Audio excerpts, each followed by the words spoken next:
The day my parents told me they were taking the house, Grandma left me. They didn't even look guilty. My mother stood in Grandma's kitchen, stirring coffee like she was discussing the weather. My father leaned against the counter with his arms crossed, and between them sat a stack of papers that would change everything. You understand, Mom said calmly. You're just doing what family does. At first, I honestly thought I had misunderstood, because the house wasn't theirs. It wasn't jointly owned. It wasn't disputed. My grandmother had left it to me, specifically, legally. Clearly, there was no confusion and no misunderstanding and no gray area, yet somehow my parents were acting like the decision had already been made, like I should simply hand over the keys and smile. What neither of them realized was that Grandma had spent years preparing me for this exact moment, and hidden inside that old house was something they never knew existed.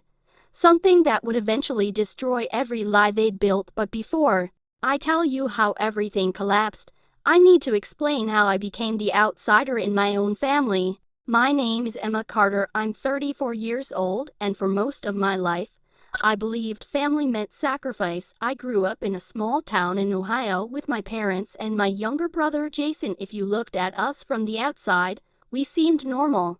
Dad owned a construction company, Mom worked part-time at a dental office, Jason played sports, I got good grades, family photos filled every wall, holiday dinners looked perfect. But appearances can be incredibly deceptive, because from the time I was 10 years old, there were two sets of rules in our house. One for Jason, and another for me. Jason was the golden child, the future of the family, the son who could do no wrong. If he forgot homework, Mom blamed the teachers. If he crashed Dad's truck, Dad blamed the road. If he failed a class, somehow it became someone else's fault. Meanwhile, every mistake I made became evidence that I wasn't trying hard enough. I learned very young that expectations only applied to me. When I was 16, I worked after school at a grocery store. I bought my own clothes, paid for my own gas, saved every dollar I could. Jason, meanwhile, received a brand new truck for his 17th birthday. When I asked why the rules were different, Dad laughed. You're more responsible, he said. Back then, I actually believed that was a compliment. Now I understand. It was an excuse. An excuse that would follow me for decades. As the years passed, the pattern never changed. I paid my own way through college. Jason dropped out twice. My parents covered every expense he ever had. When he wanted to start a landscaping business, Dad emptied a retirement account. The business failed within 18 months. When Jason wanted to open a restaurant, Mom took out a second mortgage. The restaurant closed in less than a year. Every time he failed, my parents rescued him. Every time I succeeded, they acted like it was expected, like it didn't count, like I was simply doing what I was supposed to do.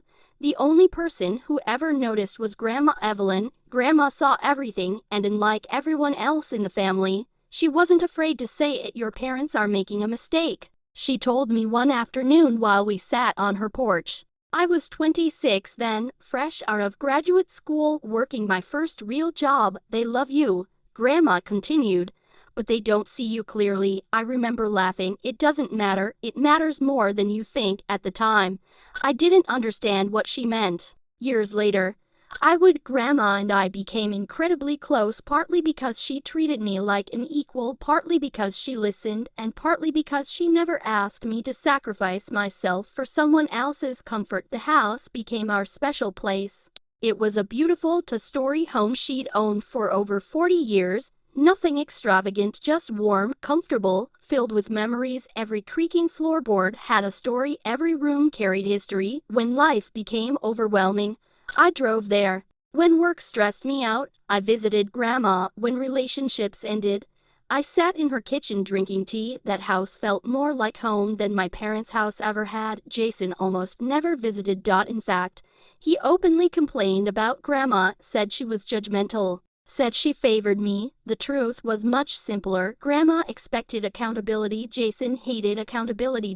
As the years passed, Grandma's health slowly declined. Nothing dramatic at first, just age. Then came doctor's appointments, medication, physical therapy. Eventually, she needed help around the house. I stepped in immediately, not because I expected anything, because she was family. Every weekend I drove over, I cleaned, cooked meals, managed appointments, handled paperwork, fixed things that broke. Sometimes I stayed overnight. Sometimes entire weekends disappeared helping her. Jason rarely appeared. Months would pass without a phone call, yet somehow my parents constantly defended him. He's busy, he has responsibilities, he's trying. I noticed they never used those excuses for me. Then, about 2 years before Grandma passed away, something happened that changed everything. One evening, she called me unexpectedly. Her voice sounded serious. "Emma, can you come over?" Of course, when I arrived, she was sitting at the dining room table with an attorney. A thick folder sat in front of them. I immediately felt nervous. "What's going on?" Grandma looked at me quietly, then she smiled. "I'm getting my affairs organized." The attorney nodded. "We're updating estate documents." I didn't think much of it at the time. People do that, especially as they get older. But then Grandma said something that stunned me. "The house is yours." I stared at her. "What, the house?" "I'm leaving it to you." My heart nearly stopped. "Grandma, you don't have to do that. I know. But I want to." I immediately objected. I told her Jason existed. I told her my parents might be upset. I told her it wasn't fair. She listened patiently. Then she said something I'll never forget. "Fair isn't giving everyone the same thing." She paused. "Fair is recognizing who showed up." Those words hit me harder than anything I'd ever heard, because deep down, I knew exactly what she meant. The attorney explained that everything would be documented properly. No confusion, no ambiguity, no room for disputes.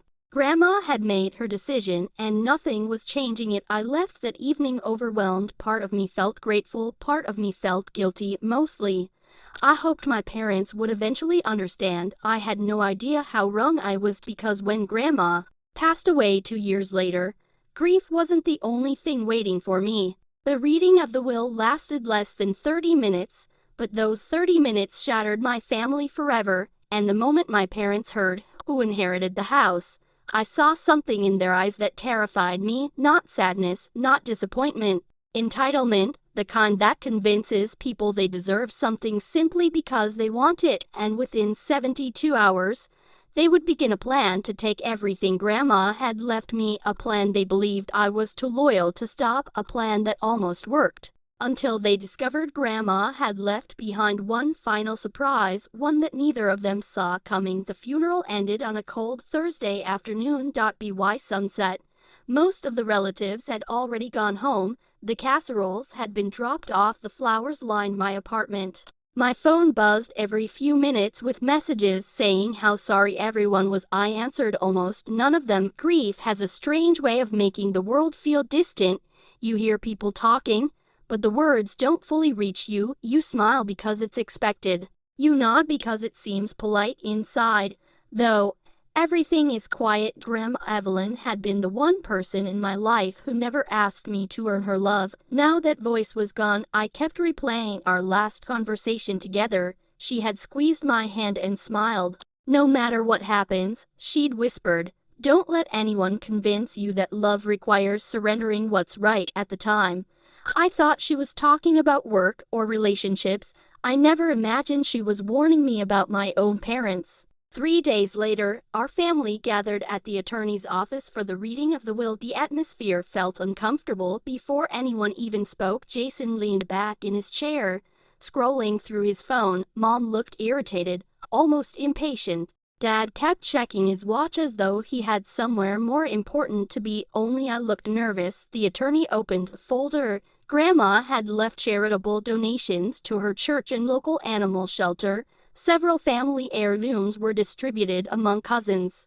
Her savings were divided exactly as she had instructed. Then he reached the final page, and the residence located on Maple Ridge Drive. The room became completely silent. "Is bequeathed in full to my granddaughter, Emma Carter." Jason slowly looked up. Mom blinked twice. Dad frowned. The attorney continued reading. "There shall be no shared ownership, no transfer without the beneficiary's written consent, and no obligation to compensate any family member." He paused before reading Grandma's personal letter. Emma gave me something no one else ever did: her time. She never asked what she would receive in return. She simply showed up. This house is not payment. It is my thank you. By the time he finished reading, tears were running down my face. I couldn't even speak.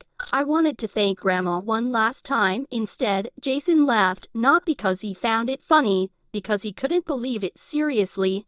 Nobody answered him. Mom forced a smile. Well, she clapped her hands together. I suppose we'll figure everything out. Something about the way she said we made my stomach tighten.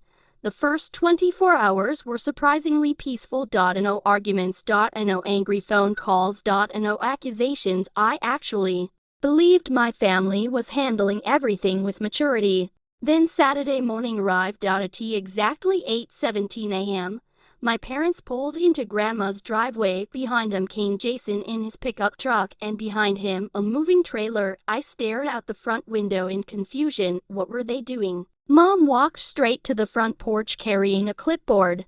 Dad had a toolbox. Jason was already measuring the garage. I stepped outside. What is all this? Mom smiled like nothing was unusual. Oh, good. You're here. What are you doing? We've talked about it. No, I don't think we have. Dad stepped forward.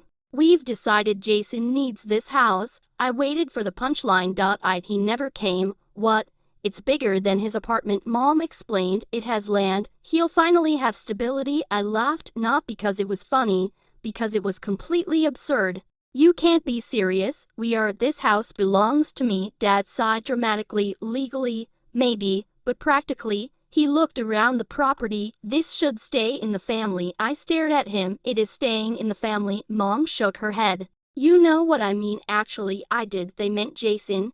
Family meant Jason. Everyone else simply existed to support him. You can buy another house. Mom continued. You have a good job. Jason needs this more. There it was, the sentence I'd heard my entire life. Emma can sacrifice. Jason has needs. I folded my arms. No, Jason rolled his eyes. Come on, Emma, it's just a house. I looked directly at him. If it's just a house, you won't mind living somewhere else. His expression immediately changed. Dad stepped closer. Don't be selfish. Selfish, the word landed like a slap. I'd spent years taking care of Grandma, years driving every weekend, years paying for repairs she refused to let anyone else handle.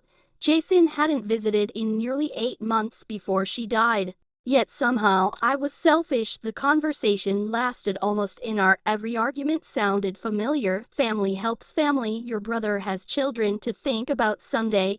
Grandma would want everyone together. You've always been independent. You don't need this. Finally, Mom said the sentence that would replay in my mind for weeks. You're just doing what family does. There it was, the justification, not a request, not gratitude. An expectation. They genuinely believed I owed Jason my inheritance simply because I had spent my life being responsible.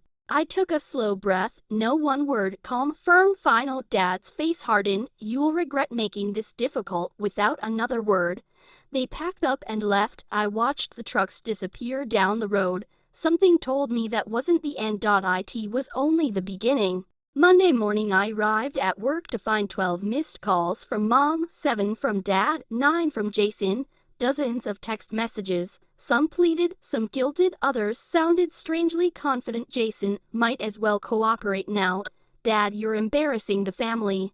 Mom, call us before this goes too far. Before what goes too far? I hadn't done anything. I simply owned my own house. That afternoon, I drove to Maple Ridge to check on the property. As soon as I turned the corner, my heart nearly stopped. The locks had been changed. My own key didn't work. There were new curtains inside the windows. Jason's truck sat in the driveway. Someone had already moved furniture into the living room. For several seconds I simply stood there, trying to process what I was seeing. Then the front door opened. Jason stepped outside, carrying a soda. He smiled, a slow, confident smile. Oh, you're here. I could barely find my voice. What are you doing in my house? Our house? No, my house. He shrugged. Mom said you'd calm down eventually. I stared at him in disbelief. You broke into my property? No, Dad had a spare key. The spare emergency key. The one Grandma kept hidden years ago. He kept talking. We've already started moving in. I'd recommend accepting it. It'll be easier. I looked past him. Boxes filled the hallway. Their furniture was already inside. Family photographs had replaced Grandma's pictures. My grandmother's favorite rocking chair was gone. That's when something inside me broke, not loudly, quietly, completely. I took out my phone. Jason laughed, calling Mom. No. The police, for the first time all day. His smile disappeared, but even then, he didn't look worried. He looked confident, like someone who believed he had already won. What Jason didn't know was that Grandma had prepared for people exactly like him, and the evidence she left behind was about to turn their confidence into the biggest mistake of their lives. The police arrived within 15 minutes. 2 officers walked up the driveway, while Jason stood on the porch pretending he had every right to be there. Dad and Mom pulled up a few minutes later, almost as if they'd been waiting nearby. Mom hurried toward the officers. Oh, thank goodness you're here. This is just a family misunderstanding. It isn't, I said quietly. One of the officers asked for identification and proof of ownership. I handed him the certified copy of Grandma's will, along with the deed that had already been transferred into my name after probate. He studied the documents carefully. Then he looked at Jason. Sir, do you have anything showing you're authorized to live here? Jason glanced at Dad. Dad answered instead, I'm her father. The officer nodded politely. That doesn't make this your property. Dad's confidence faded. We're family again. The officer remained calm. I understand, but legally, the owner has asked you to leave. Mom tried another approach. We've already moved our things in. That doesn't change ownership. Silence settled over the front yard. Jason looked at me as if he couldn't believe I had actually called the police. You'd really do this to your own family? I looked him straight in the eye. No, I'm protecting myself from people who happen to be related to me. The officers gave them a choice: leave peacefully or be removed for trespassing. For the first time in my life, my parents realized that guilt no longer worked on me. They left. But not before Dad stopped beside his truck and pointed a finger at me. This isn't over. He was right. It wasn't over. The next several weeks, everything escalated. Relatives began calling. Some begged me to keep the peace. Others accused me of destroying the family over a house. Social media posts appeared without naming me directly. They talked about selfish children, ungrateful daughters, family loyalty. I noticed something interesting. Every story left out one very important detail. None of them mentioned who had actually cared for Grandma.